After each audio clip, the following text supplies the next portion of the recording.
চেয়েছিলাম অধিকার, চেয়েছিলাম অধিকার, হয়ে গেলাম রাজাকার। তুমি কে আমি কে?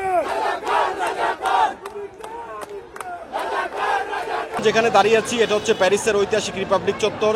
এই রিপাবলিক চত্বর সাক্ষী হয়ে দাঁড়িয়ে আছে হাজার হাজার বছর ধরে। এই রিপাবলিক চত্বর হচ্ছে মানবতার একটা প্রতীক। এখানে আন্দোলন সংগ্রাম এবং দাবি আদায়ের একটা পাদপীঠ হিসেবে পরিচিত।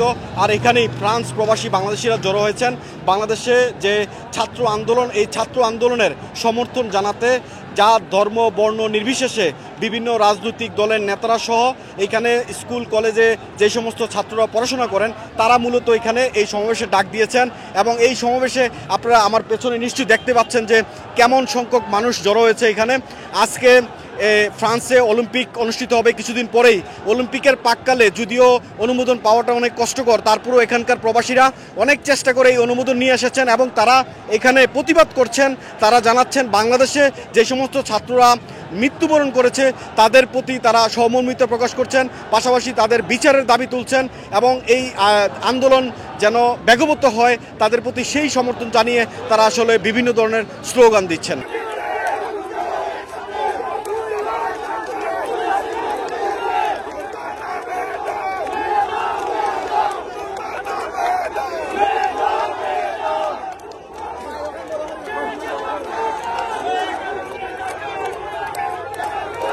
আমি আসছি কোটা সংস্কার করতে, আমি আসছি শেখ হাসিনার পদত্যাগের জন্য। কারণ এই শেখ হাসিনা রক্তের হোলি খেলা শুরু করেছে। সেই 18তে একবার করেছে, আবার 24 বা 30 লক্ষ লোকের বিনিময়ে বাংলাদেশ স্বাধীন হয়েছে। তাদের কোনো কোটা নাই। আজকে আমরা রেমিটেন্স যোদ্ধা, আমাদের ছাড়া বাংলাদেশ অচল। বাংলাদেশের চাকা আমরা বন্ধ করে দিতে পারি, আমাদেরও কোনো কোটা নাই। তারপরও চাই মাননীয় প্রধানমন্ত্রী আপনি জাস্ট করেন, প্লিজ আপনি ভালোভাবে বিচার করেন, আপনি বিবেচনা করেন, রক্তের হোলি খেলা বন্ধ করেন প্লিজ। আপনার কাছে এই অনুরোধ।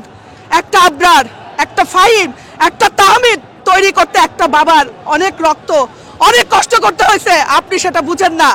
আপনার কাছে অনুরোধ, এই রক্তের হোলি খেলা বন্ধ করেন, একের পর এক বংশধর বিনষ্ট করা বন্ধ করেন।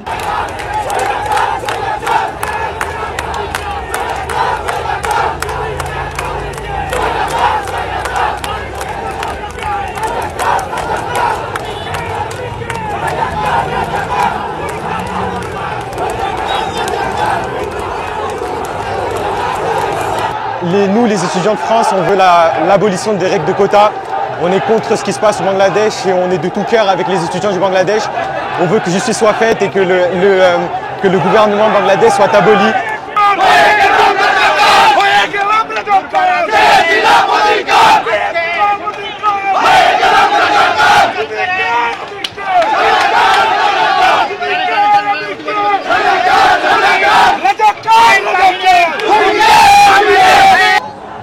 আমরা আজকে বাংলাদেশের হাজার হাজার মেধাবী ছাত্রদেরকে আজকে অবৈধ সরকার যেভাবে নির্বিচারে গুলি করে আজকে হত্যা করছে, আমরা গতকাল দেখেছি বাংলাদেশে আজকে গণহত্যা চলছে।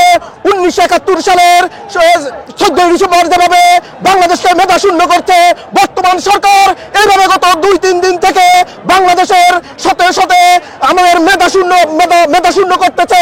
তারা আজকে নির্বিচারে আজকে পুলিশ, র্যাব, ছাত্রলীগ দিয়ে গুলি করে আমার দেশের মেধাবী ছাত্রদেরকে আজকে হত্যা করতে।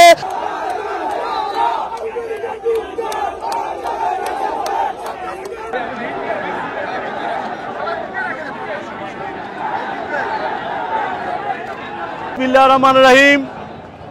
আজকে বিভিন্ন জায়গা থেকে বাংলাদেশ বিভিন্ন অঞ্চল থেকে বিভিন্ন শহর থেকে আগত রিপাবলিক চত্বরে সমাগত সকল ভাই বন্ধুর প্রতি আমার সালাম ও শুভেচ্ছা। একটাই কথা, একটাই দাবি, আমার ভাই মূল্য কেন? শেখ হাসিনা জবাব চাই, জবাব চাই।